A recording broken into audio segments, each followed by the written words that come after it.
Hello everyone, welcome back to Code to Serve Academy. So today we are going to start chapter 1 of chemistry, that is periodic table and variation of properties. So let's get started. So in the initial days, पहले के समय में क्या हुआ, number of known elements were very less. पहले हम लोगों ने कितने क्या किए थे, बहुत कम डिस्कवरी हुए थे एलिमेंट्स का. उस समय जैसे जैसे एलिमेंट का डिस्कवरी होने लगा तो हम लोग क्या करने लगे, उसके बारे में पढ़ना शुरू किए. जैसे ही ज्यादा एलिमेंट हम लोग के पास आ गए तो क्या हुआ, उसके सिस्टमेटिक स्टडी के लिए एलिमेंट को ग्रुप करना बहुत जरूरी हो गया. तो साइंटिस्ट ने क्या किया, बहुत सारे साइंटिस्ट लोग ने मिलकर क्या किया, पार्टिसिपेट किया और अपना अपना कुछ ग्रुप्स बनाए. मींस कैसे हम एलिमेंट को ऑर्गेनाइज कर सकते हैं. तो सबसे पहले जो डोबिनियर थे, उन्होंने क्या किया, ट्राई आउट किया एलिमेंट्स को ग्रुप में डिवाइड करने के लिए. ठीक है, तो अभी हम लोग देखेंगे कैसे कौन कौन से साइंटिस्ट ने क्या क्या, किस किस एलिमेंट को किस तरह से ग्रुप में डिस्ट्रीब्यूट किया. ठीक है, चलिए.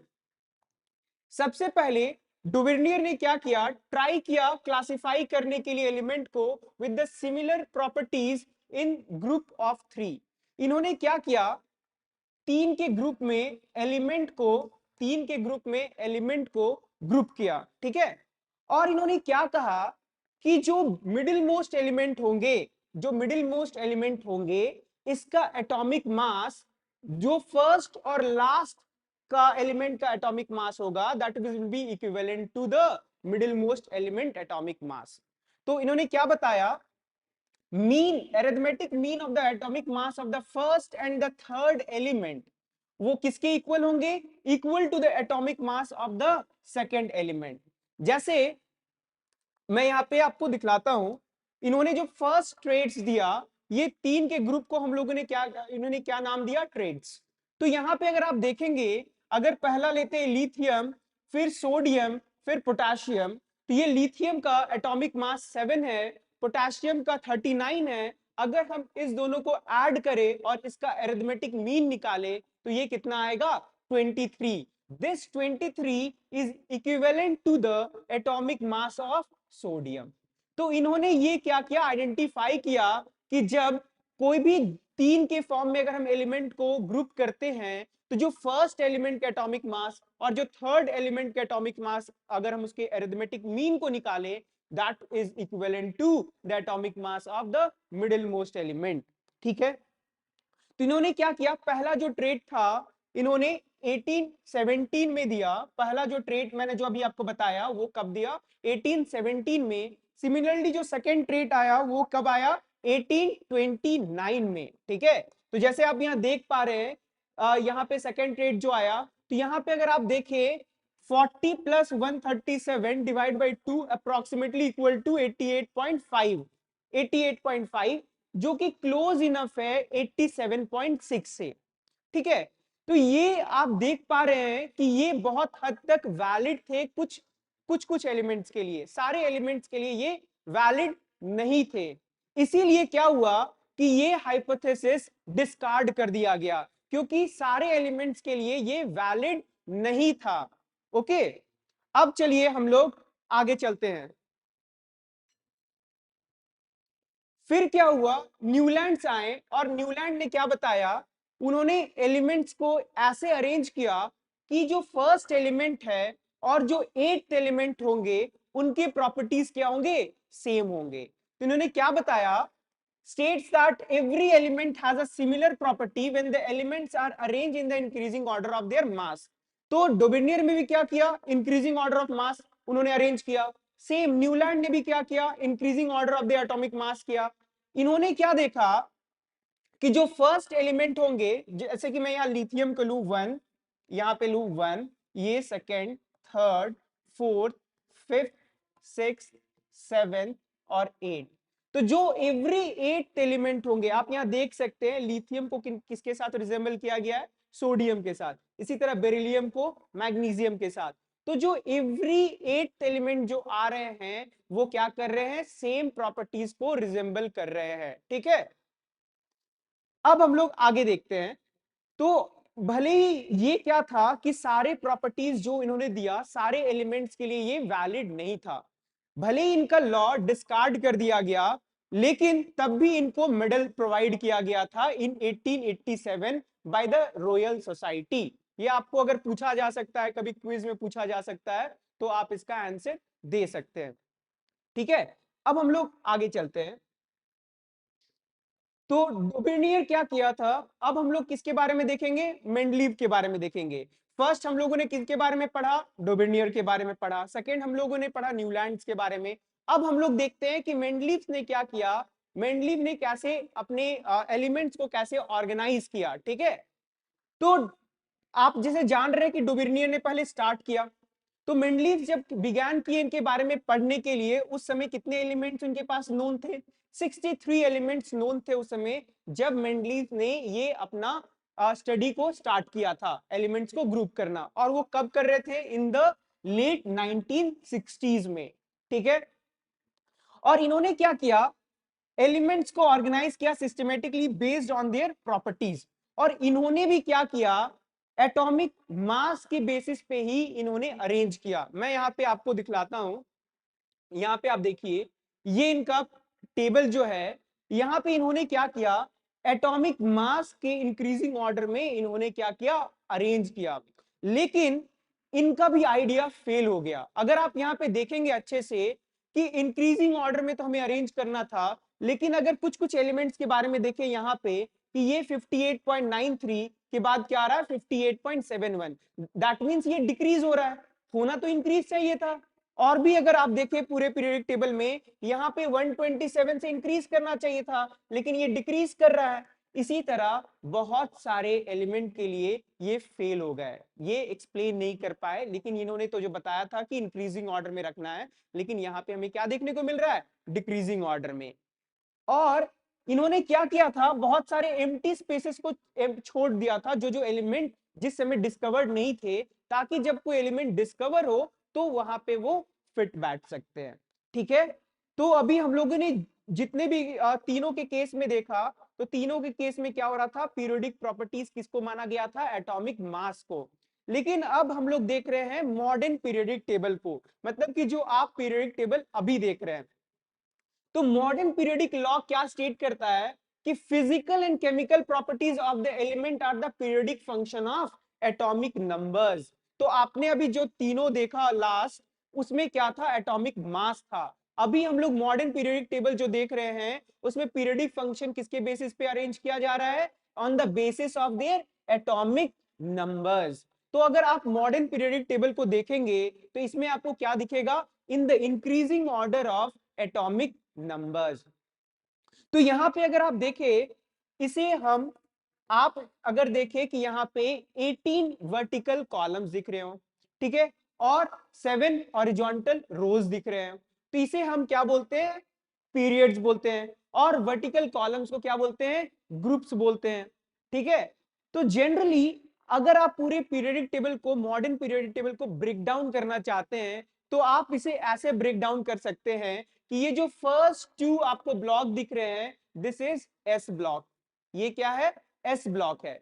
उसके बाद आपको जो यहां से फिर यहां तक जो दिख रहे हैं, उसे क्या हम लोग बोलते हैं, पी ब्लॉक, पी ब्लॉक।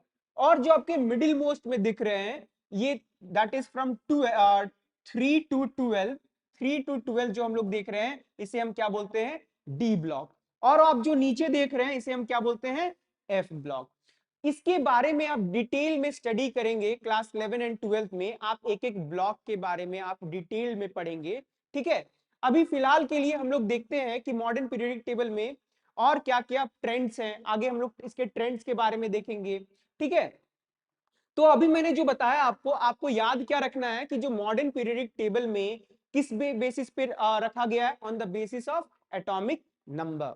ठीक है, चलिए अब इसके कुछ फीचर्स को देखते हैं। तो जैसे मैंने बताया कि इसको अरेंज किया गया on the basis of atomic number. तो अगर आपसे क्वेश्चन पूछा जाए इसे क्लासिफाई कैसे किया गया है, तो आपको ये बताना है कि on the basis of atomic number. Second, अगर आपको पूछा जाए पोजीशन, तो यहां पे आपको जो इलेक्ट्रॉनिक कॉन्फ़िगरेशन, अभी हम लोग इलेक्ट्रॉनिक कॉन्फ़िगरेशन के बारे में भी देखेंगे, तो यहां पे जो इलेक्ट्रॉनिक कॉन्फ़िगरेशन आएगा हर एलिमेंट का, वो डिनोट करेगा कि पीरियोडिक टेबल में उसका पोजीशन क्या होगा। ठीक है, अभी मैं एक एग्जांपल दे के बताऊंगा आपको इसके बारे में। उसके बाद अरेंजमेंट, अगर आप यहां पे देखिए, जैसे मैंने बताया कि 7 हॉरिजॉन्टल रोज है, जिसे हम क्या कहते हैं, पीरियड्स कहते हैं। ठीक है, और 18 वर्टिकल कॉलम्स हैं, जिसे हम क्या कहते हैं, ग्रुप्स कहते हैं। ऑलराइट, अगर आप यहां पे देखिए पीरियड्स में लेफ्ट टू राइट, मतलब कि अगर हम एक पीरियड की बात करें जो कि लेफ्ट टू राइट हम लोग अगर जाएं, तो यहां पे क्या होगा, यहां पे आपका इलेक्ट्रॉन अगर देखे begins with 1 electron in the outermost shell. आप यहां पे देखिए दोबारा, जो हाइड्रोजन है, लिथियम है, सोडियम है, सबके केस में क्या होता है, सबके केस में एक इलेक्ट्रॉन आउटर मोस्ट ऑर्बिट में होता है। अगर आप लिथियम को ले, सोडियम को ले, पोटाशियम को ले, अगर आप डाउन द ग्रुप जाए तो सबके केस में क्या होता है, 1 इलेक्ट्रॉन। इसी तरह अगर आप धीरे धीरे आगे बढ़ते चले जाए, तो इस ग्रुप 1 के केस में क्या होगा, आउटर मोस्ट ऑर्बिट में क्या होगा, 1 इलेक्ट्रॉन होगा। सिमिलरली ग्रुप 2 में क्या होगा, 2 इलेक्ट्रॉन्स प्रेजेंट होंगे। इसी तरह जैसे ही हम आगे बढ़ते चले जाएंगे और जब लास्ट ग्रुप में पहुंचेंगे, तो उसमें आउटर मोस्ट ऑर्बिट में कितने इलेक्ट्रॉन रहेंगे, वो फुल्ली फिल्ड इलेक्ट्रॉन रहेंगे। तो यही बताया जा रहा है यहां पे कि जब हम पीरियड्स लेफ्ट टू राइट हम जा रहे हैं अक्रॉस द पीरियड, तो क्या हो रहा है, begins with element with 1 electron in the outermost orbit. जैसे मैंने बताया यहाँ पे क्या हो रहे थे, यहाँ पे इस सारे केस में, ग्रुप 1 के सारे केस में क्या थे, 1 इलेक्ट्रॉन थे आउटर मोस्ट ऑर्बिट में। और जैसे जैसे हम आगे बढ़ते चले जा रहे हैं, नंबर ऑफ वैलेंस इलेक्ट्रॉन क्या हो रहे हैं, इंक्रीज होते जा रहे हैं। और जब हम लास्ट ग्रुप में पहुंच रहे हैं, तब क्या हो रहा है, total valence electron, that means वो स्टेबल कॉन्फ़िगरेशन की ओर मूव कर जाते हैं। ठीक है, लास्ट ग्रुप में, इसीलिए हम इसे क्या बोलते हैं, इनर्ट गैस बोलते हैं। ठीक है, अब देखते हैं आगे, एंड्स विद जीरो ग्रुप, और उसे हम लास्ट ग्रुप 18 को क्या बोलते हैं, जीरो ग्रुप बोलते हैं या इनर्ट गैस बोलते हैं। ठीक है, इनर्ट गैस ग्रुप।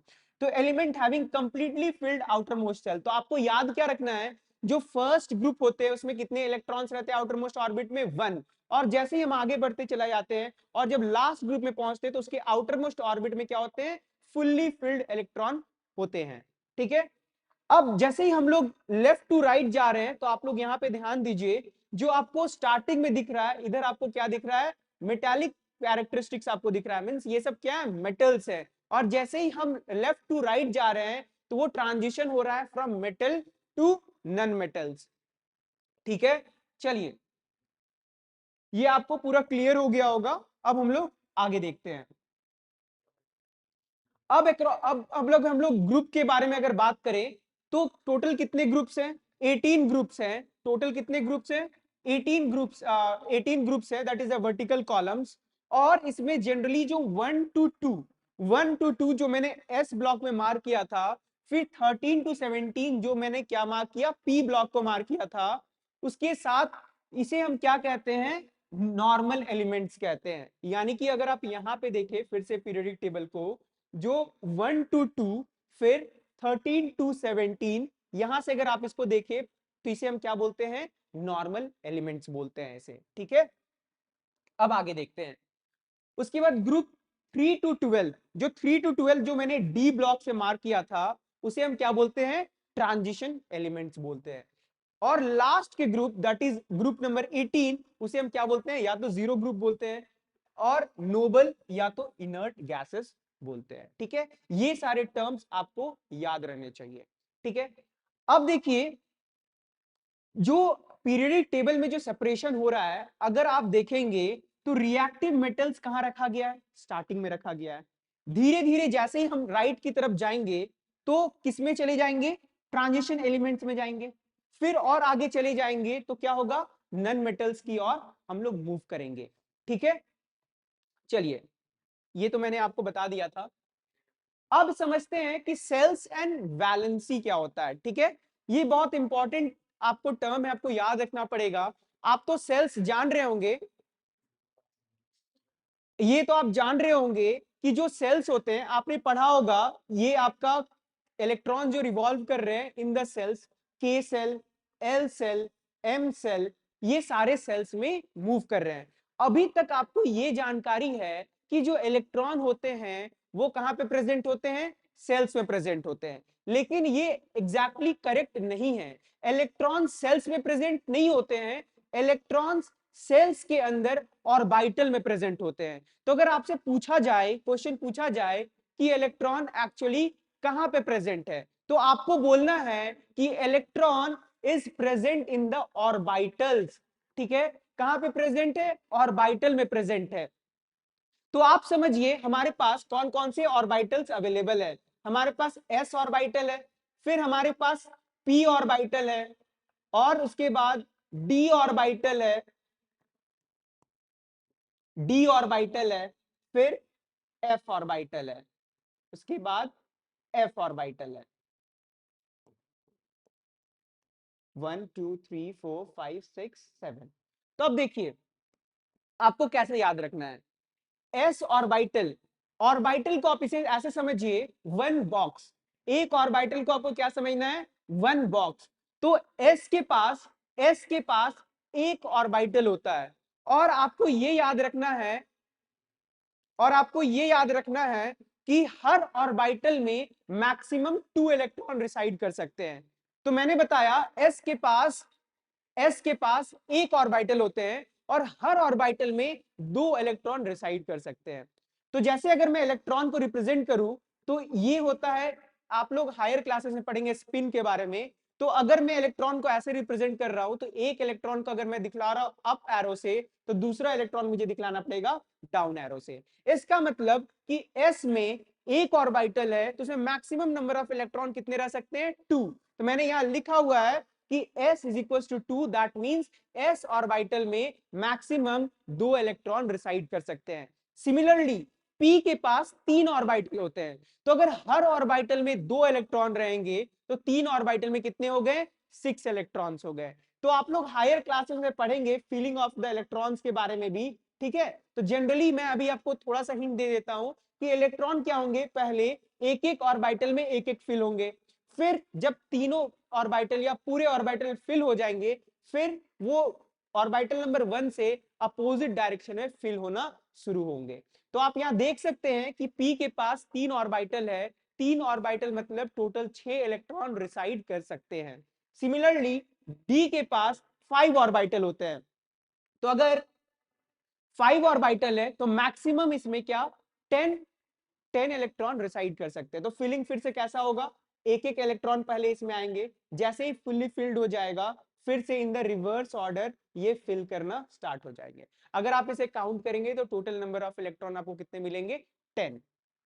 अब आगे देखते हैं, सिमिलरली एफ में कितने होते हैं, एफ में 7 ऑर्बिटल होते हैं, तो टोटल नंबर ऑफ इलेक्ट्रॉन कितने हो सकते हैं, 14। तो ये आपको याद रखना है अभी के लिए, और इसकी बेसिस पे हम लोग क्या करेंगे, इलेक्ट्रॉनिक कॉन्फ़िगरेशन को लिखेंगे। ठीक है, तो ये आपने देख लिया, आपने जो अभी तक सेल्स के बारे में पढ़ा था कि shells electrons are present in the shells. अब आपको क्या बोलना है, electrons are present inside the orbital, और ऑर्बिटल कहां है, आपके हर सेल्स में है। ठीक है, अब देखते हैं कि जो आउटर मोस्ट सेल होते हैं उसे हम क्या बोलते हैं, वैलेंस सेल। तो आपको मैंने जो अभी ड्रॉ किया था, अगर जो आउटर मोस्ट ऑर्बिटल में, जो आउटर मोस्ट सेल्स में या आउटर मोस्ट सेल्स के ऑर्बिटल में जितने भी इलेक्ट्रॉन्स प्रेजेंट होंगे, मान के चलिए कि अगर 2 इलेक्ट्रॉन प्रेजेंट है तो उसकी वैलेंसी क्या हो जाएगी, 2। अभी मैं बताऊंगा कि वैलेंसी हमें कैसे निकालनी है। ठीक है, अब देखिए वैलेंसी क्या होता है। वैलेंसी जनरली बताता है कंबाइनिंग कैपेसिटी, किसको बताता है, कंबाइनिंग कैपेसिटी को बताता है वैलेंसी। ओके, तो यहां आपको लिखा हुआ है valency of the element is the measure of the combining capacity. और जनरली क्या होता है कि कितने इलेक्ट्रॉन्स को गेन करना है या कितने इलेक्ट्रॉन को लूज करना है ताकि वो अपने ऑक्टेट को अचीव कर ले, तो उसे हम क्या बोलते हैं, वैलेंसी कहते हैं। तो अब यहां पे हम देखेंगे कि वैलेंसी को निकालना कैसे है। ठीक है, अगर आप बात करें एस और पी ब्लॉक को, फर्स्ट ब्लॉक, और अगर आप लास्ट ब्लॉक को अगर बात करें, अगर कोई भी एलिमेंट एस ब्लॉक और पी ब्लॉक में प्रेजेंट है, और अगर आपको इसका वैलेंसी निकालना बोला जाए, तो आप कैसे निकालेंगे। जनरली अगर हम कोई भी एस ब्लॉक के ले जैसे कि हम सोडियम को लेते हैं, सोडियम, सोडियम एटॉमिक नंबर 11, तो यहां पे आप देखेंगे कि आउटर मोस्ट ऑर्बिट में अगर मैं जनरल एटॉमिक कॉन्फ़िगरेशन लिखूं तो फर्स्ट सेल में 2, फिर 8, फिर लास्ट में 1। तो आप यहां पे क्या देख रहे हैं कि जो लास्ट ऑर्बिट में लास्ट सेल में जो इलेक्ट्रॉन है दैट इज 1। तो यहां पे बोला ये जाता है कि जो आपके आउटर मोस्ट ऑर्बिट में इलेक्ट्रॉन है उसे हम क्या बोलते हैं, वैलेंस इलेक्ट्रॉन। आपको यहाँ दो टर्म्स को याद रखना है, एक वैलेंस इलेक्ट्रॉन और एक वैलेंसी। तो यहाँ जो आउटर मोस्ट ऑर्बिट में जो इलेक्ट्रॉन्स होंगे उसे हम तो वैलेंस इलेक्ट्रॉन बोलेंगे ही बोलेंगे। लेकिन वैलेंसी किसको बोलेंगे, इसके पास आपको क्या दिख रहा है, एक इलेक्ट्रॉन एक्स्ट्रा दिख रहा है। अगर आपको एक इलेक्ट्रॉन एक्स्ट्रा दिख रहा है इसका मतलब इसे कितने इलेक्ट्रॉन्स को गेन करना होगा या कितने इलेक्ट्रॉन को लूज करना होगा ताकि ये ऑक्टेट अपना अचीव कर ले या स्टेबल कॉन्फ़िगरेशन को अचीव कर ले। तो आप देख पा रहे हो कि अगर इसे ऑक्टेट को अचीव करना है या स्टेबल कॉन्फ़िगरेशन को अचीव करना है तो इसके पास दो ऑप्शन है, या तो ये अपना एक इलेक्ट्रॉन को लूज कर दे या तो ये 7 इलेक्ट्रॉन को गेन कर ले। तो 7 इलेक्ट्रॉन को गेन करना इज नॉट पॉसिबल। तो यहां पे क्या होता है कि सोडियम Na अपना एक इलेक्ट्रॉन को क्या कर रहा है, लूज कर रहा है, अपना एक इलेक्ट्रॉन को लूज कर रहा है, -1 इलेक्ट्रॉन। तो क्या बन जा रहा है Na+। अब इस Na+ में क्या हो रहा है, टोटल नंबर ऑफ जो इलेक्ट्रॉन है वो क्या हो जा रहे हैं 10। दैट इज अब इसके इलेक्ट्रॉनिक कॉन्फ़िगरेशन हम के बारे में बात करें तो क्या हो रहा है 2,8। अब ये क्या है, स्टेबल है। तो यहां पे आप क्या बोलेंगे कि जो भी एस ब्लॉक के एलिमेंट होंगे उसके इलेक्ट्रॉनिक कॉन्फ़िगरेशन में अगर आप देखेंगे जो लास्ट ऑर्बिट में या लास्ट सेल में जो आपके इलेक्ट्रॉन आएंगे वही आपका वैलेंसी हो जाएगा डायरेक्टली, ठीक है। लेकिन अगर मैं कोई पी ब्लॉक के बारे में बात करूं, पी ब्लॉक के एलिमेंट के अगर मैं बारे में बात करूं, जैसे क्लोरीन, क्लोरीन का एटॉमिक नंबर दैट इज 17। तो अगर हम 17 को लिखे तो क्या हो जाएगा 287।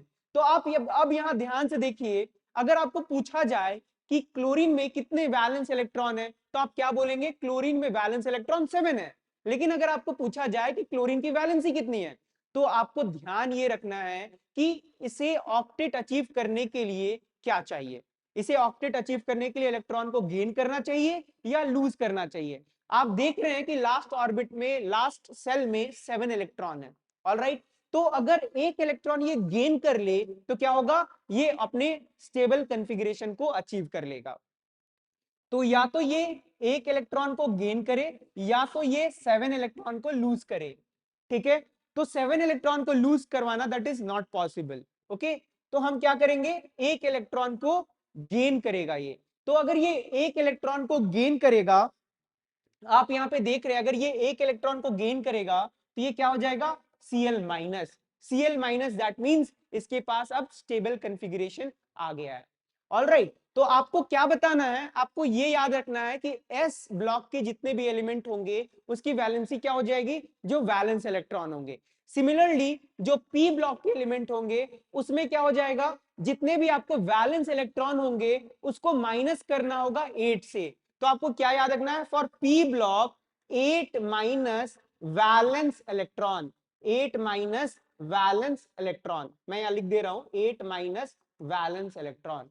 और जो एस ब्लॉक के एलिमेंट होंगे उसके केस में क्या बोलना है, valency is equivalent to valence electron, ये आपको याद रखना है।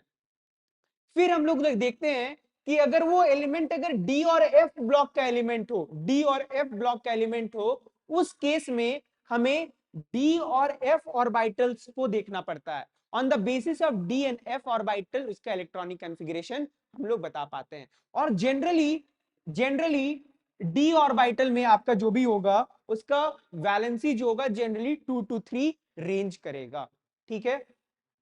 अब चलिए हम लोग आगे देखते हैं। आप इसके बारे में अबव प्रिंसिपल के बारे में आप लोग क्लास 11 में पढ़ेंगे, लेकिन मैं आपको एक हिंट दे रहा हूं अभी मैं आपको हिंट दे रहा हूं कि जो हम इलेक्ट्रॉनिक कॉन्फ़िगरेशन अभी लिख रहे थे 281 जो लिख रहे थे वो एक करेक्ट इलेक्ट्रॉनिक कॉन्फ़िगरेशन नहीं है। जैसे मैंने आपको बताया, अभी आपको मैं दिखा रहा हूं कि कैसे हम इलेक्ट्रॉनिक कॉन्फ़िगरेशन लिखते हैं, ठीक है। तो यहां पे देखिए ये जो प्रिंसिपल इन्होंने दिया, उन्होंने क्या बताया, जो इलेक्ट्रॉन का फिलिंग होता है, मींस इलेक्ट्रॉन कहां फिल होंगे, जैसे आपने अभी देख लिया कि एलिमेंट इलेक्ट्रॉन्स क्या रह रहे हैं, डिफरेंट डिफरेंट सेल्स में रह रहे हैं, वो भी डिफरेंट सेल्स में डिफरेंट ऑर्बिटल्स में रह रहे हैं। तो आप यहाँ पे ऐसे समझिए कि हर सेल्स के पास कुछ अपना एनर्जी लेवल है, ठीक है। ये आपका एनर्जी लेवल अगर 0 पे है, अगर K shell, L shell, M shell, तो ये एम क्या है, हायर एनर्जी लेवल सेल है ये, ठीक है। तो आप ये समझिए यहाँ जो एन और एल का कंसेप्ट है, आप ये देखिए, तो जिसके पास, आप इसे एक ऐसे याद रख सकते हैं 1 2 2 3 3 3 4 4 4 5 5 5। उसके बाद आपको कैसे चलना है पहले आप यहाँ देख लीजिए। आप यहाँ 1 से शुरू किए, फिर एंड हो गया, फिर आप 2 से स्टार्ट किए, फिर एंड हो गया, फिर आप लास्ट से स्टार्ट किए, फिर एंड हो गया। मीन्स आपको डायगनली आते जाना है, फिर जब आप एंड हो जा रहे हैं तो आप नेक्स्ट डायगनल की तरफ आते जाएंगे। तो अब अगर आप इसे अरेंज कीजिएगा, पहले मैं इसे अरेंज करके लिखता हूं इन द इंक्रीजिंग ऑर्डर, किस ऑर्बिटल में पहले इलेक्ट्रॉन का फिलिंग होगा। तो आप यहां पे देखिए, मैं इसके बारे में फिर से बताता हूं आपको। आप अगर यहां पे इंक्रीजिंग ऑर्डर में रखेंगे, मींस इलेक्ट्रॉन का फिलिंग कहां पे होगा, किस ऑर्बिटल में पहले होगा। तो आप देखिए सबसे पहला आपको क्या दिख रहा है, अगर आप यहां से चलना शुरू करेंगे तो आपको दिख रहा है 1s। आपको क्या दिख रहा है, 1s। फिर यहां जब खत्म हो गया तो फिर क्या दिख रहा है, 2s। फिर क्या दिख रहा है, 2s। फिर उसके बाद आपको क्या दिख रहा है, 2p। फिर आपको क्या दिख रहा है, 3s। फिर next 3p 4s, 3p 4s। Next 3d 4p, 3d 4p। चलिए, अब मैंने आपको लास्ट स्लाइड में बताया था कि एस के कितने एस में कितने इलेक्ट्रॉन रह सकते हैं, 2 इलेक्ट्रॉन। पी में कितने इलेक्ट्रॉन रह सकते हैं, 6 इलेक्ट्रॉन। डी में कितने इलेक्ट्रॉन रह सकते हैं, 10 इलेक्ट्रॉन। और एफ में 14 इलेक्ट्रॉन। तो अगर हम बात करें, पहले अगर आपको एग्जांपल ले, पहले अब आपको एग्जांपल में बताता हूं। जैसे मैं सोडियम के बारे में बात कर रहा हूं, Na। आप इसका इंपॉर्टेंस भी समझेंगे कि जो इलेक्ट्रॉनिक कॉन्फ़िगरेशन होता है, जो एक्चुअल इलेक्ट्रॉनिक कॉन्फ़िगरेशन होता है, वो आपको डिनोट करता है कि एलिमेंट पीरियोडिक टेबल में कहां पे प्रेजेंट रहेंगे, किस ग्रुप, किस आपके पीरियड में प्रेजेंट रहेंगे, ठीक है। अब देखिए, अगर मैं सोडियम के बारे में बात करूं, सोडियम का एटॉमिक नंबर है 11। तो 11 के लिए आप क्या करेंगे, 11 इलेक्ट्रॉन को आपको फिट करना है, 11 इलेक्ट्रॉन को फिट करना है। तो आप क्या करेंगे, इलेक्ट्रॉन को इसी ऑर्डर में फिल करना शुरू करेंगे। सबसे पहले आप किसको फिल करेंगे, 1s में, फिर 2s में, फिर 2p में, फिर 3s में।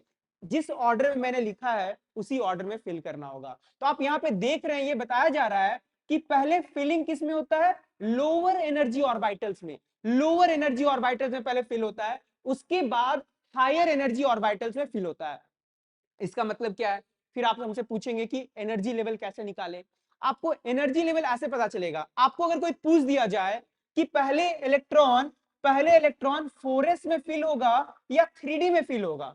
अगर आपसे ये क्वेश्चन पूछा जाए कि पहले आपको इलेक्ट्रॉन 4s में फिल होगा या 3d में फिल होगा, आप कैसे बताएंगे। आपको बताना है इलेक्ट्रॉन पहले फिल होगा जिसकी एनर्जी लेवल कम है, ठीक है। और एनर्जी लेवल किससे पता चलता है, n प्लस एल रूल से। एनर्जी लेवल किससे पता चलता है, n प्लस एल रूल से।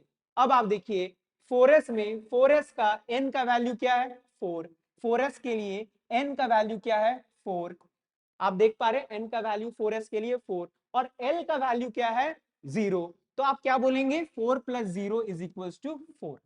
ऑलराइट, तो आपको 4s का एनर्जी लेवल क्या पता चल गया, 4। सिमिलरली अगर आप 3d का एनर्जी लेवल निकाले तो 3 में n का वैल्यू क्या है, n का वैल्यू 3 है, तो यहाँ पे n का वैल्यू 3 है, और l का वैल्यू क्या है, 2 है।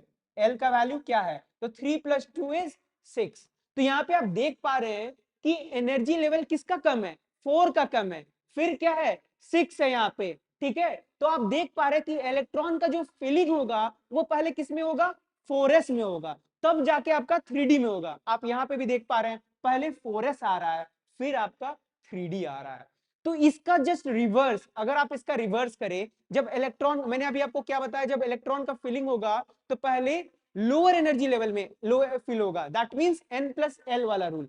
लेकिन जब इलेक्ट्रॉन्स को हम लोग निकालेंगे, जब अभी आप लोग देखेंगे आगे जब ट्रेंड्स हम लोग पढ़ेंगे उसमें हम देखेंगे, अगर हमें इलेक्ट्रॉन्स को निकालना है, ठीक है, तो उस केस में किससे इलेक्ट्रॉन निकलेगा, सबसे पहला इलेक्ट्रॉन किससे निकलेगा? जैसे आप अगर अभी देख पा रहे हो, जैसे मैंने बोला कि सोडियम अपना एक इलेक्ट्रॉन को लूज कर रहा है और ये बन जा रहा है Na+।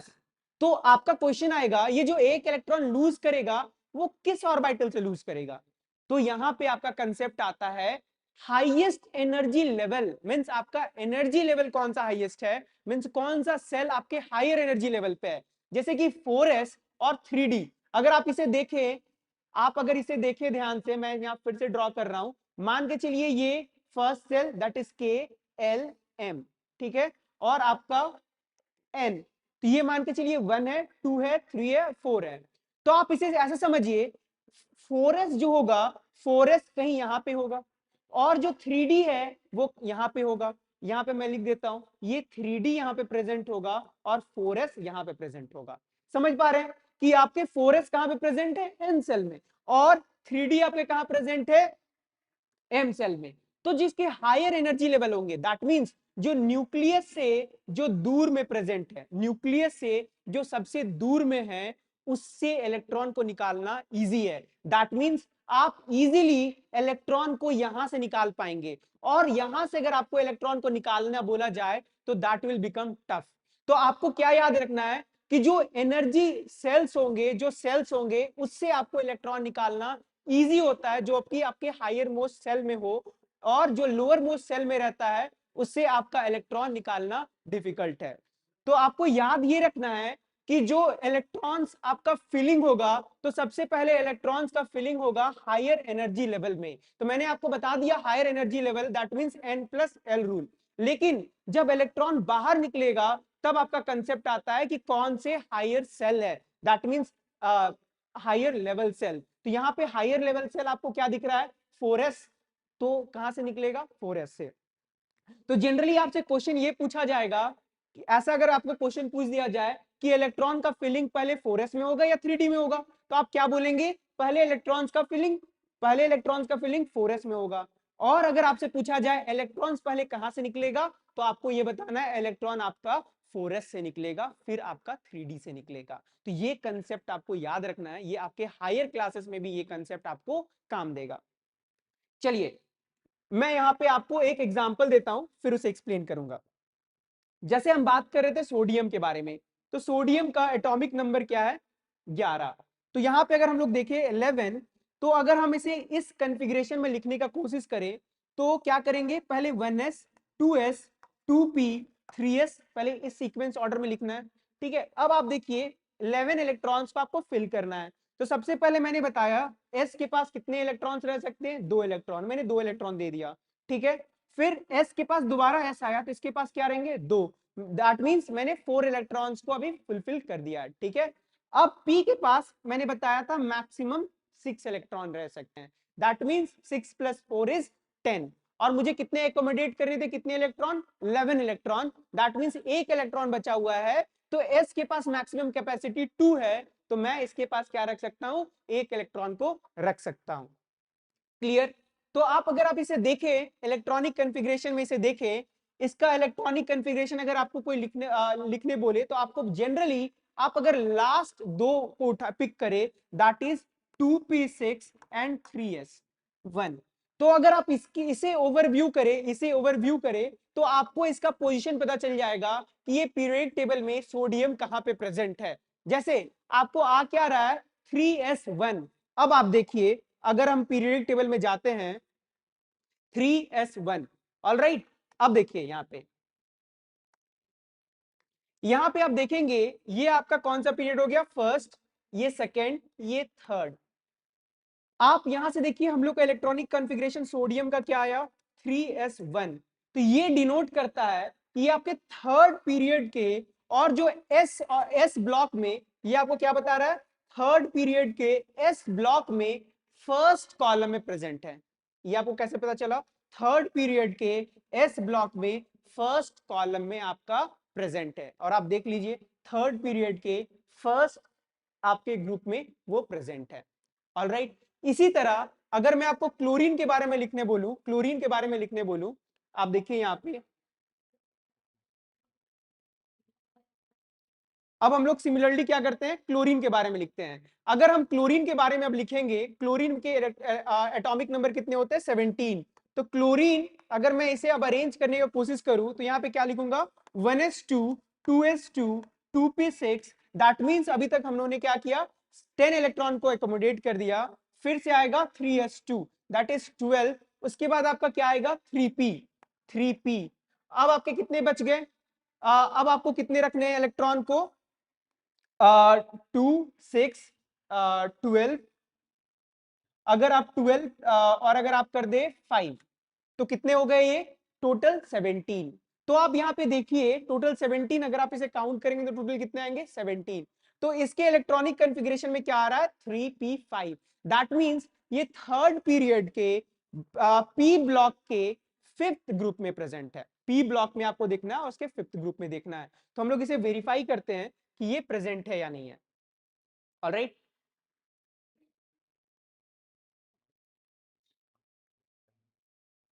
देखिए क्लोरीन में कहां पे प्रेजेंट है, अगर आप इसे देखेंगे क्लोरीन यहाँ पे, तो ये आपको प्रेजेंट है थर्ड पीरियड के 1 2 3 4 5।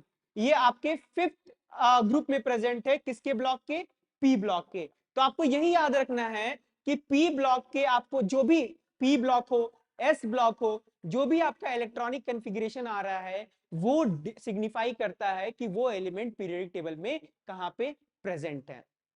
ऑलराइट, चलिए अब हम लोग आगे देखते हैं। अब मैं आपको एक क्वेश्चन देता हूं, आप फटाफट उसे सॉल्व करके बताइए कि आपका इलेक्ट्रॉनिक कॉन्फ़िगरेशन क्या आ रहा है। आप जान रहे हैं कि आयरन का Fe इलेक्ट्रॉनिक एटॉमिक नंबर क्या है, 26। अब आप इसे फटाफट सॉल्व करके कमेंट सेक्शन में इसका इलेक्ट्रॉनिक कॉन्फ़िगरेशन फटाफट बताइए। मैं आपको 2 मिनट का, 1 मिनट का समय देता हूं।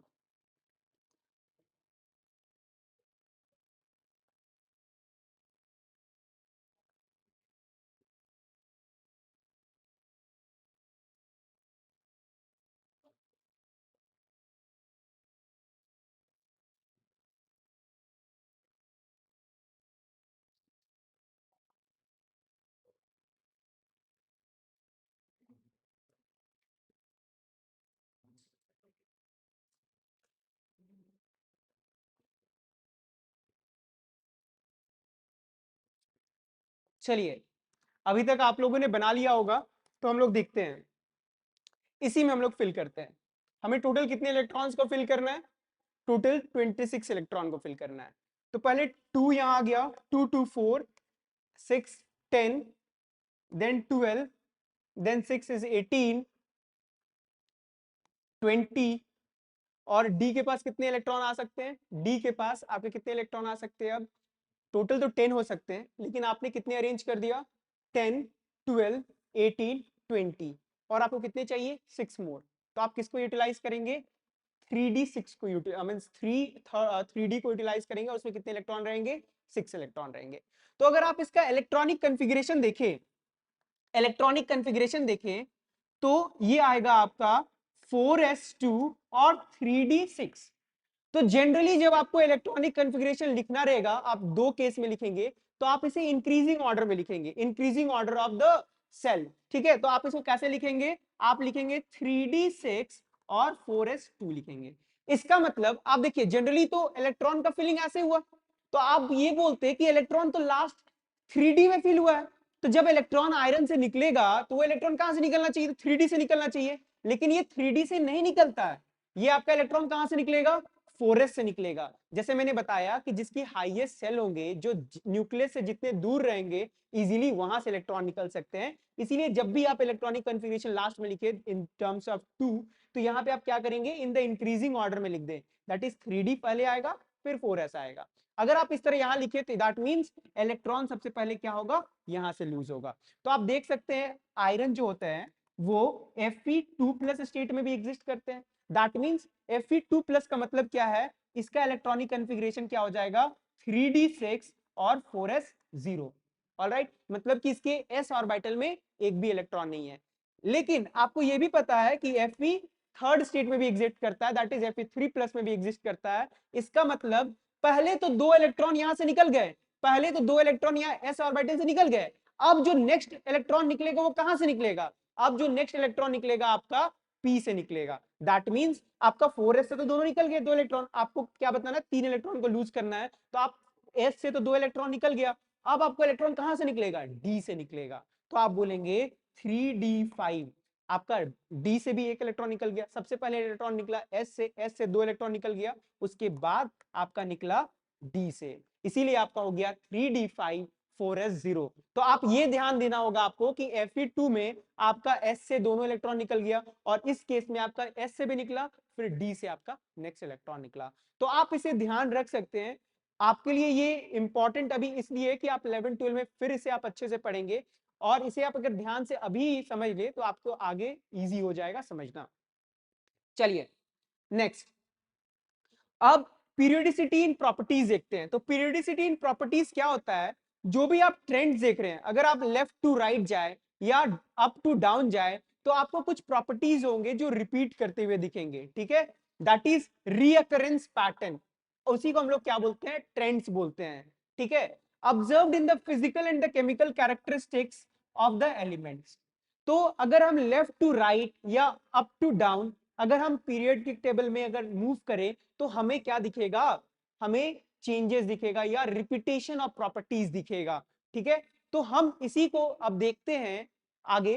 पीरियोडिसिटी अराइजेस, अगर आपसे क्वेश्चन पूछ दिया जाए कि ये पीरियोडिसिटी अराइज क्यों होता है, तो आपको ये पता होगा कि आप इलेक्ट्रॉनिक कॉन्फ़िगरेशन देखेंगे तो सेम अगर ग्रुप में बात करें अप टू डाउन, तो सारे के इलेक्ट्रॉनिक कॉन्फ़िगरेशन क्या होंगे, सिमिलर होंगे। जैसे अभी हम लोगों ने क्या किया, अभी हम लोगों ने निकाला सोडियम का इलेक्ट्रॉनिक कॉन्फ़िगरेशन, ठीक है, तो उसके लास्ट सेल में क्या आ रहा था, 3s1 आ रहा था, सोडियम के केस में क्या आ रहा था, 3s1 आ रहा था,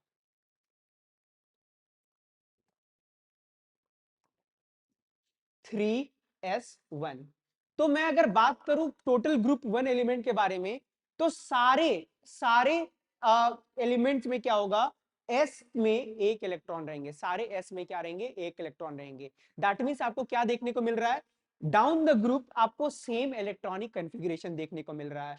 तो ये अगर आपको पूछा जाए, तो ये अगर पूछा जाए due to repetition of similar properties, तो ये पीरियोडिसिटी क्यों दिख रहा है, due to repetition of periodic properties.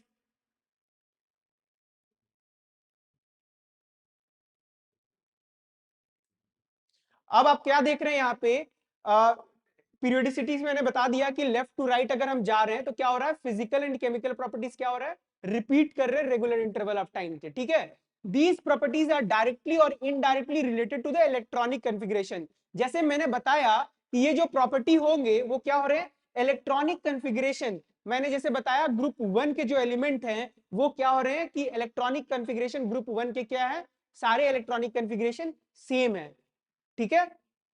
चलिए अब हम लोग आगे देखते हैं। तो यही आपका कॉज है जो मैंने बताया कि मेजर कॉज क्या होते हैं, तो मेजर कॉज क्या होते हैं, valence electron. Most of the case में अगर आप देखिए सेम ग्रुप में तो वैलेंस इलेक्ट्रॉन सेम होता है, जैसे ग्रुप 1 में क्या होगा, वैलेंस इलेक्ट्रॉन 1 होगा, ग्रुप 2 में क्या होगा, वैलेंस इलेक्ट्रॉन 2 होगा।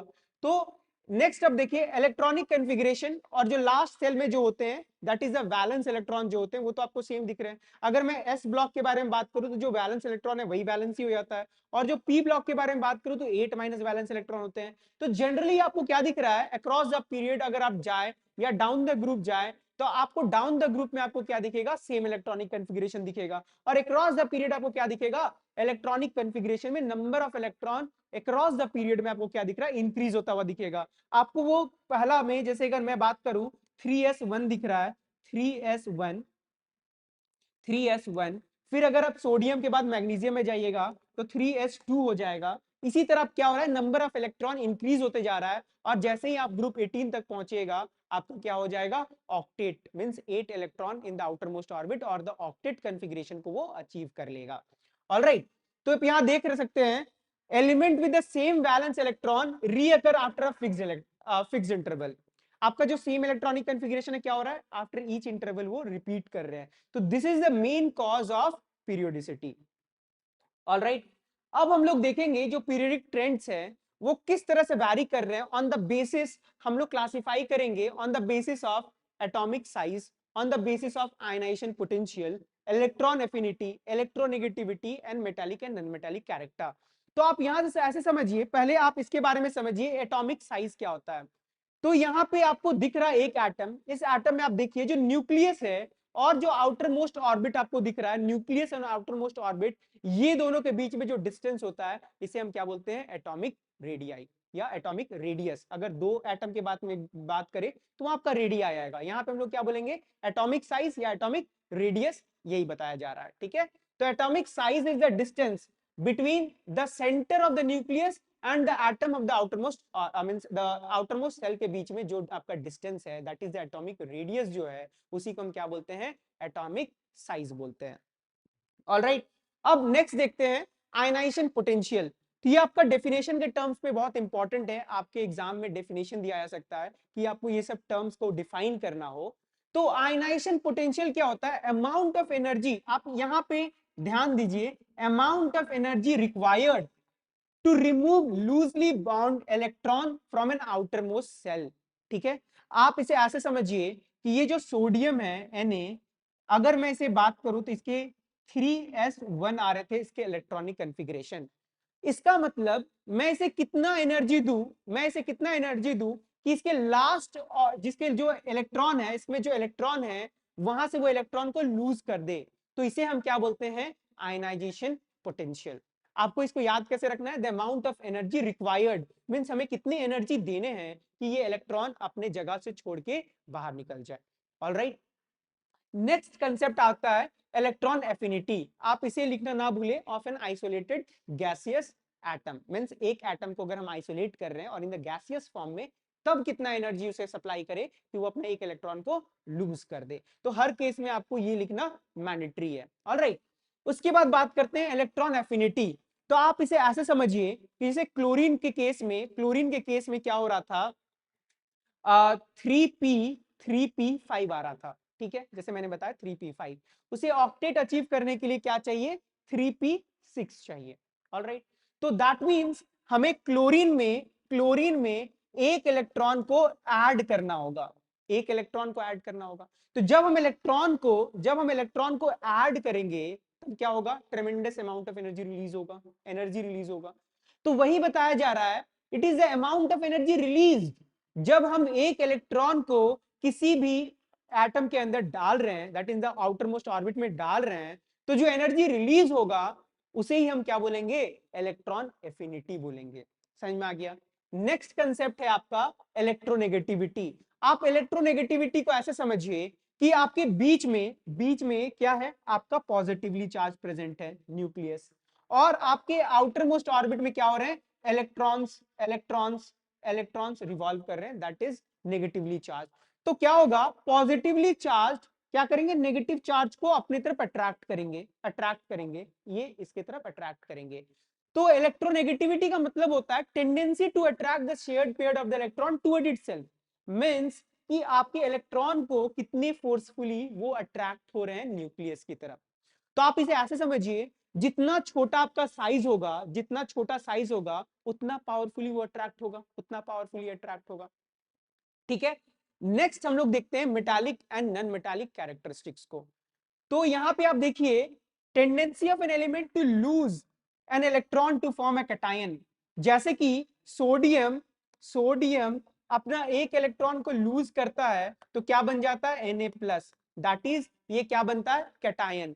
और इसी को हम क्या बोलते हैं, एलिमेंट्स जो आपके मेटल्स होते हैं वो जनरली क्या करते हैं, एक इलेक्ट्रॉन को या n नंबर ऑफ इलेक्ट्रॉन्स को लूज करते हैं और वो क्या बन जाते हैं, कैटायंस बन जाते हैं। सिमिलरली आपके जो नेगेटिव या आपके नॉन मेटल्स होंगे वो क्या करेंगे, एक इलेक्ट्रॉन को गेन करेंगे और वो क्या बन जाएंगे, एनायन बन जाएंगे, वो क्या बन जाएंगे, एनायन बन जाएंगे। तो यहां आपको देखना है the tendency of the element to accept an electron to form an anion. तो जब इलेक्ट्रॉन वो एक्सेप्ट करेंगे तो वो क्या बन जाएंगे, एनायन बन जाएंगे। उस केस में हम क्या बोलेंगे, to an anion that is electronegative element और नॉन मेटालिक कैरेक्टर। तो ये आपको याद रखना है कि मेटल्स क्या करते हैं, एक इलेक्ट्रॉन को लूज करते हैं, लूज करने के बाद क्या बन जाते हैं, कैटायन बनते हैं। सिमिलरली जो आपके नॉन मेटल्स होंगे वो क्या करेंगे, एक इलेक्ट्रॉन को गेन करेंगे और वो क्या बन जाएंगे, एनायन बन जाएंगे। ऑलराइट, अब हम लोग इसके ट्रेंड्स को देखते हैं। तो सबसे पहले आप यहां पे देखिए ये चार्ट को, और उसके बाद आपको ये क्लियर हो जाएगा, उसके बाद आप इसे पॉज करके आप पढ़ सकते हैं। ऑलराइट, यहां पे आते हैं, आप इस चार्ट को देखिए। सबसे पहले आप यहां पे देखिए एटॉमिक रेडियस को, ठीक है। तो अगर हम अप टू डाउन जाए, मींस डाउन द ग्रुप जाए, तो आपका क्या हो रहा है, एटॉमिक रेडियस जो है बढ़ रहा है। कैसे पता चल रहा है आपको, देखिए लिथियम की अगर ये साइज है तो सोडियम की इससे थोड़ी सी बड़ी साइज है, और इसी तरह अगर आप लास्ट तरफ जाए, सीजियम की तरफ जाए, तो इससे भी बड़ा है। ये हो क्यों रहा है, मींस डाउन द ग्रुप आपको क्या दिख रहा है कि एटॉमिक रेडियस इंक्रीज हो रहा है। एटॉमिक रेडियस इंक्रीज इसलिए हो रहा है क्योंकि इसमें नंबर ऑफ इलेक्ट्रॉन्स क्या हो रहे हैं, इंक्रीज हो रहे हैं। यहां पे जो नंबर ऑफ इलेक्ट्रॉन्स थे, यहां पे नंबर ऑफ इलेक्ट्रॉन मान के चलिए 3 है, यहां पे नंबर ऑफ इलेक्ट्रॉन आपके 11 है, तो आपका हो क्या रहा है, इलेक्ट्रॉन्स क्या हो रहे हैं, इंक्रीज हो रहे हैं। तो जैसे ही इलेक्ट्रॉन इंक्रीज हो रहे हैं, उनको क्या चाहिए, एकोमोडेट करने के लिए न्यू सेल्स चाहिए। तो आपको रीजन क्या देना है, अगर आपसे पूछा जाए कि why atomic radius increases down the group, तो आपको क्या बताना है कि ये जो आपके नंबर ऑफ इलेक्ट्रॉन्स है डाउन द ग्रुप, वो क्या हो रहा है, इंक्रीज हो रहा है। That means we require more shells to accommodate. तो जैसे ही आपके नंबर ऑफ सेल्स इंक्रीज करेंगे, आपके एटॉमिक रेडियाई इंक्रीज करेंगे, इसीलिए down the group atomic radii increases. Similarly अगर आप लेफ्ट टू राइट जाएं या राइट टू लेफ्ट आए, अगर आप लेफ्ट टू राइट जाते हैं तो एटॉमिक रेडियाई क्या हो रहा है, डिक्रीज हो रहा है। आप देखिए यह क्या बताया जा रहा है, atomic radii left right to left में इंक्रीज हो रहा है। दैट मींस अगर हम लेफ्ट टू राइट जाएं तो वो क्या होगा, डिक्रीज होगा। तो अगर आपको इसका रीजन पूछा जाए तो क्या बताना है, तो आप ये समझ सकते हैं कि जो न्यूक्लियस है और जो इलेक्ट्रॉन है, वो क्या हो रहा है, वो ज्यादा अट्रैक्ट कर रहा है किसकी तरफ, अपने न्यूक्लियस की तरफ। ऑल राइट, तो इसका साइज क्या होगा, इसका साइज जनरली अगर वो न्यूक्लियस की तरफ अट्रैक्ट कर रहा है, तो जनरली जो इसका साइज होगा और जो इसका साइज होगा, वो क्या होगा, दोनों में डिफरेंस होगा। दैट मींस ये स्मॉलर होगा टुवर्ड्स द राइट। इसीलिए आपको ये दिख रहा होगा atomic radius increases from right to left. अगर हम राइट से लेफ्ट की ओर जाएं तो वो क्या होगा, इंक्रीज करेगा, और डाउन द ग्रुप क्या होगा, इंक्रीज करेगा। तो ये आपको याद रखना है किस केस में, एटॉमिक रेडियस के बाद केस में, ठीक है। सिमिलरली अगर हम लोग यहां पे देखें आयनाइजेशन एनर्जी, तो मैंने अभी आपको आयनाइजेशन एनर्जी के केस में क्या बताया था कि आयनाइजेशन एनर्जी होता है कि आपको कितना एनर्जी देना पड़ेगा, ठीक है, to remove an electron from the outermost orbit. तो आप इसे ऐसे समझिए कि अगर आप डाउन द ग्रुप देखें, डाउन द ग्रुप अगर आप देखें, तो सीजियम के केस में अगर सबसे लास्ट एलिमेंट के केस में देखें, तो वो न्यूक्लियस से बहुत दूर इलेक्ट्रॉन प्रेजेंट है आउटर मोस्ट ऑर्बिट में।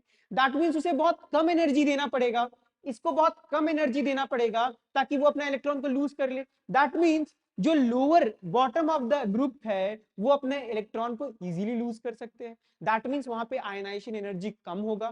तो आप देख पा रहे हैं डाउन द ग्रुप में आयनाइजेशन एनर्जी कम है, और जैसे जैसे ऊपर जाएंगे आपका आयनाइजेशन एनर्जी बढ़ेगा।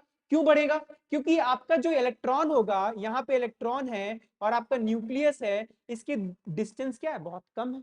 मींस उसको ज्यादा एनर्जी देना पड़ेगा उस इलेक्ट्रॉन को निकालने के लिए। लेकिन अगर आप डाउन द ग्रुप देखें तो ये आपके डिफरेंट डिफरेंट जो सेल्स है, डिफरेंट डिफरेंट सेल्स है, ये इलेक्ट्रॉन क्या है, न्यूक्लियस से बहुत डिस्टेंस पे है। दैट मींस उसे बहुत कम एनर्जी देने पे वो अपने इलेक्ट्रॉन को लूज कर देंगे। तो यही आपको याद रखना है कि आपका ionization energy down the group क्या होता है, डिक्रीज होता है। That means ionization energy from bottom to top वो इंक्रीज करेगा। जैसे आप बॉटम से टॉप की ओर जाएंगे तब आपका इंक्रीज करेगा। सिमिलरली आयनाइजेशन एनर्जी क्या होगा, अगर आप लेफ्ट टू राइट जाएंगे तो आपका आयनाइजेशन एनर्जी क्या होगा, इंक्रीज होगा। दैट मींस आपको right, that means non metal से आपको इलेक्ट्रॉन निकालना डिफिकल्ट है इन कंपैरिजन टू मेटल। आप देख सकते हैं कि आयनाइजेशन एनर्जी आपका मेटल्स के केस में क्या है, कम है, और आपके नन मेटल्स के केस में ज्यादा है। दैट मींस आप मेटल से इजीली इलेक्ट्रॉन को निकाल सकते हैं, लेकिन आप नन मेटल से उतनी इजीली नहीं निकाल सकते हैं। ऑल राइट, अब नेक्स्ट हम लोग देखते हैं इलेक्ट्रॉन एफिनिटी। तो आपने एफिनिटी के बारे में अभी जस्ट पढ़ा है कि एफिनिटी क्या होता है, एनर्जी जो रिलीज होते हैं। तो यहां पे जो एनर्जी रिलीज होंगे वो क्या होंगे, कम होंगे। और अप द ग्रुप, जैसे मैंने बताया अप द ग्रुप, जो यहां से अगर हमको इलेक्ट्रॉन्स को ऐड करना है तो यहाँ पे क्या होंगे, ज्यादा एनर्जी आपका रिलीज होगा। तो ये आपको क्या याद रखना है, electron affinity up from moving from bottom of the group to the top of the group it increases. और सिमिलरली अगर आप लेफ्ट टू राइट जाए, लेफ्ट टू राइट जाए, दैट मींस आपका इलेक्ट्रॉन एफिनिटी भी क्या होगा, इंक्रीज होगा। तो आपको याद क्या रखना, आयनाइजेशन भी from left to right increase करेगा और इलेक्ट्रॉन एफिनिटी भी इंक्रीज करेगा। और आपका दूसरा कंसेप्ट आता है न्यूक्लियर चार्ज का। तो न्यूक्लियर चार्ज भी क्या होगा, आपका लेफ्ट टू राइट आपका क्या हो रहा है, इंक्रीज हो रहा है। आपका न्यूक्लियर चार्ज क्या हो रहा है, लेफ्ट टू राइट इंक्रीज हो रहा है। तो मोस्टली हम लोगों ने मैक्सिमम प्रॉपर्टीज को कवर कर लिया। अब देखिए मेटालिक और नॉन मेटालिक कैरेक्टर। तो अगर आप राइट टू लेफ्ट जाएंगे तो आपको पता है कि पहले आपको क्या है, मेटालिक कैरेक्टर है, और जैसे जैसे आप राइट टू लेफ्ट जा रहे हैं आपको क्या मिल रहा है, नॉन मेटालिक कैरेक्टर मिल रहा है। सिमिलरली अगर आप राइट टू लेफ्ट आए तो आपको नॉन मेटालिक कैरेक्टर से हम लोग किसमें जा रहे हैं, मेटालिक कैरेक्टर में। तो अगर आपको ट्रेंड पूछा जाए नॉन मेटालिक के केस में तो आपको क्या बताना है, from left to right, from left to right non metallic character increases, and from right to left metallic character increases. ये तो बस रिवर्स हो जाएगा, ठीक है। अब आप क्या कर सकते हैं, आप एक एक करके इसे पॉज कर सकते हैं। मैं यहाँ एक एक करके स्लाइड को लगा देता हूं।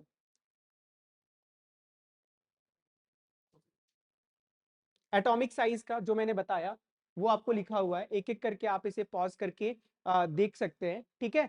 फिर नेक्स्ट जो मैंने बताया आयनाइजेशन पोटेंशियल के बारे में, आप इसे पॉज करके पढ़ सकते हैं, ठीक है।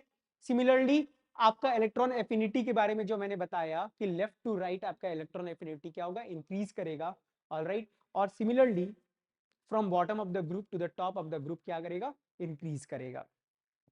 तो आपको जनरली दो टर्म्स में याद रखना है, across the period and across the group. कैसे अक्रॉस द पीरियड में वैरी कर रहे हैं और कैसे अक्रॉस द ग्रुप में वैरी कर रहे हैं, और आपको इसका रीजन भी पता होना चाहिए कि ये किसकी वजह से ऐसे हो रहे हैं, ठीक है। नेक्स्ट इलेक्ट्रोनेगेटिविटी, मैंने इसके बारे में भी आपको बताया कि इलेक्ट्रोनेगेटिविटी, अच्छा मैंने मिस कर गया, इलेक्ट्रोनेगेटिविटी क्या होता है, इलेक्ट्रोनेगेटिविटी क्या होता है, जैसे मैंने आपको डेफिनेशन बताया था। तो ये क्या होगा, आप देखिए यहाँ पर अक्रॉस द पीरियड की अगर हम बात करें तो ये क्या हो रहा है, एटॉमिक साइज क्या हो रहा है, अक्रॉस द पीरियड डिक्रीज कर रहा है। एटॉमिक पीरियड, एटॉमिक साइज मैंने अभी जस्ट आपको बताया था अक्रॉस द पीरियड में डिक्रीज कर रहा है। अगर अक्रॉस द पीरियड में डिक्रीज कर रहा है दैट मींस आपका इलेक्ट्रोनेगेटिविटी, टेंडेंसी टू अट्रैक्ट, जो आउटर मोस्ट सेल्स के इलेक्ट्रॉन होंगे उसे अट्रैक्ट करना न्यूक्लियस की तरफ, क्या होंगे, मींस मोर अट्रैक्ट होंगे। दैट मींस आपका लेफ्ट टू राइट में इलेक्ट्रोनेगेटिविटी क्या होगा, ज्यादा होगा, ऑलराइट। और डाउन द ग्रुप आपका डिक्रीज होगा। आप इसे एक एक करके पॉज करके पढ़ सकते हैं। मैंने मेटालिक कैरेक्टर के बारे में बता दिया आपको, ऑलराइट। नॉन मेटालिक कैरेक्टर में जस्ट इसका रिवर्स हो जाएगा मेटालिक कैरेक्टर का। फिर हम लोग अब आगे चलते हैं। अब आपको समझना है atomic number and atomic masses के बारे में। तो जनरली जो एटॉमिक नंबर होते हैं उसे हम कैसे डिनोट करते हैं, जेड सिंबल से, ठीक है। तो एटॉमिक नंबर क्या रिप्रेजेंट करते हैं, एटॉमिक नंबर रिप्रेजेंट करते हैं number of proton in the nucleus. Nucleus में कितना नंबर ऑफ प्रोटॉन है वो डिनोट करते हैं एटॉमिक नंबर, ठीक है। और ये क्या हेल्प करते हैं, एलिमेंट को यूनिकली आइडेंटिफाई करने में हेल्प करते हैं। जैसे आप पीरियोडिक टेबल में देखें तो हर एलिमेंट का क्या है, अपना एटॉमिक नंबर है। On the basis of that only we have classified the element in the modern periodic table, ठीक है। अगर आप यहाँ एग्जांपल देखिए, the atomic number of the carbon is 6, that means इसके पास कितने प्रोटॉन है, 6 प्रोटॉन है, ऑलराइट। अब हम लोग देखते हैं एटॉमिक मास के बारे में। तो यहाँ पे आप देखिए एटॉमिक मास जो होते हैं it is also known as nucleon number. इसे हम क्या बोलते हैं, एटॉमिक नंबर को क्या बोलते हैं, न्यूक्लियॉन नंबर। इसे हम किसे डिनोट करते हैं, ए सिंबल से, कैपिटल ए से डिनोट करते हैं, ऑलराइट। तो अब अगर यहाँ पे आप देखेंगे कोई भी एक एलिमेंट एक्स है उसके एटॉमिक नंबर को कैसे डिनोट करते हैं, जेड से, और एटॉमिक मास कैसे डिनोट करते हैं, ए से, ऑलराइट। तो इसमें आपको क्या बताया जाता है कि total number of protons and total number of neutrons को आपको बताता है। अगर आपको एटॉमिक मास पता है that means total number of protons और टोटल नंबर ऑफ इलेक्ट्रॉन्स के वो न्यूट्रॉन के वो इक्विवेलेंट होते हैं, ऑलराइट। अब नेक्स्ट हम लोग देखते हैं relationship between atomic mass and atomic number. तो जो आपके एटॉमिक मास होंगे वो जनरली आपको 2 टाइम्स दिखेंगे, वो जनरली आपको twice of the atomic number दिखेंगे। ये एक्चुअली हर केस के लिए वैलिड नहीं है। ये किसके लिए वैलिड है? For lighter element. आप देखिए यहां मैंने कहीं लिखा हुआ है number of electron 10, twice approximately twice and roughly equal to the number of protons। तो ये जनरली जो होते हैं ना वो लाइटर एलिमेंट्स के लिए ट्रू है, फॉर लाइट एलिमेंट्स। ऑलराइट, तो ये अगर आपको पूछा जाए किसी का भी एटॉमिक मास, तो आप जनरली याद ये रखिए कि जो भी लाइटर एलिमेंट है, आपको तो ऐसे याद नहीं होगा, मैं एक ट्रिक बता देता हूं कि जो भी आपके इवन नंबर होते हैं generally till 20th, even number में जनरली आपका ट्वाइस होता है, और ऑड नंबर के केस में ट्वाइस प्लस वन होता है जनरली। उसमें कुछ कुछ एक्सेप्शन है, अगर आप उसे अच्छे से स्टडी करें तो आप आइडेंटिफाई कर सकते हैं 1 से 20 तक में कितने सारे के डबल हैं और कितने के डबल प्लस वन है, वो आपको ट्रेंड खुद से पता चल जाएगा। ऑलराइट, चलिए, तो हम लोगों ने क्या किया, पूरे चैप्टर को खत्म कर दिया। अब आप लोग क्या कर सकते हैं, मैं इसका नोट्स भी आपको लिंक भी प्रोवाइड कर दूंगा पूरे पीपीटी का, आप इसे गो थ्रू कीजिए, और आपके एक्सरसाइज के क्वेश्चन और आपके प्रीवियस ईयर्स में जो आपके बोर्ड के एग्जाम में क्वेश्चन पूछा गया है, आप उसे ट्राई आउट कीजिए। सारे कंसेप्ट जो मैंने बताया उस on the basis of that आप ट्राई कीजिए कि उसे सॉल्व करने के लिए। अगर आपको इसके बाद भी कोई इश्यू है तो आप कमेंट कर सकते हैं, फिर मैं उसे सॉल्व करूंगा या मैं उसे बताने का कोशिश करूंगा। Thank you.